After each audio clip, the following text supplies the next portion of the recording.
Welcome to the Drive Channel, ladies and gentlemen. I'm MICHELE RAHAL. This week we're going to take a look at two cars fighting for the same space and two cars that aren't. First up is the latest offering from Ford, which is the 2012 Mustang 302 Boss. You remember that one. History's repeating itself here with the new Camaro outselling the new Mustang by 13% per month. Well, exactly the same thing happened in the 60s and the early 70s. So Ford had to fight back with the Boss 302 then, and it's doing it now. The new Mustang's got all the looks and the handling that Ford Racing wanted to impart to you, the person who could actually afford it. This Screamer's going to have a 440 horsepower engine as standard with adjustable front and rear shocks. That's cool. An optional supercharging kit for, wait, hold it, a measly $8,000 extra. For that you get 624 horsepower. Add to that the options of a rear brace that eliminates the rear seat, who the hell needs them anyway, and a front splitter, which is an air dam on the front. But this just eliminates all sense of good taste. I'll never get this. You can make splitters that aren't this damn ugly. We used them for years in the prototype cars and they worked and they look good. At any rate, at least Ford's given the street racer another go, even if it still has a live rear axle instead of an independent suspension in the rear. That's another feature I'll just never understand. Next up is the legendary LANCIA STRATOS come back to life. In the 70s, I always thought this was what a rally car should look and drive like. I was right, because it won numerous events.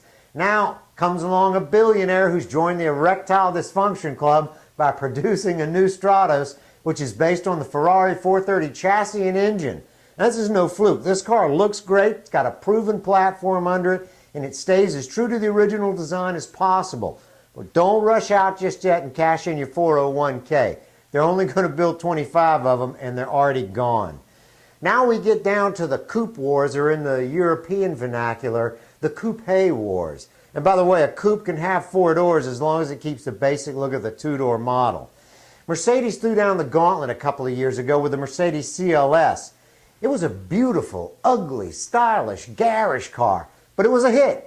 And now the next iteration of that car, which is the 2012 Mercedes CLS, and this one has changed the look in subtle ways that actually give it a meaner, lower look that keeps it in the mind's eye long after it goes by. The AMG version of this car is coming out soon, and it'll rip the pavement up with over 550 horsepower. At the price, I hope we get to see it do just that. Nonetheless, it's a suitor, it's bona fide, and never to be outdone by Mercedes. BMW has tossed out renditions of its new 4-door coupe called the Grand Coupe. BMW hate Mercedes. They openly call them trucks. But on this one, I gotta call it like I see it. I mean, I really like the car, but it looks like it jumped into the BMW gene pool and caught an HTD. That would be the Honda transmitted disease.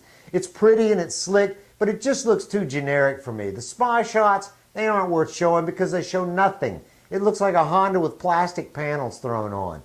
You know, we're not going to know what this car is really going to look like until 2012, but at least it's a BMW, and you know what? They don't build junk.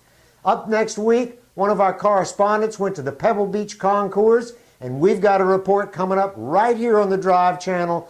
I'm MICHELE RAHAL. Thanks for watching.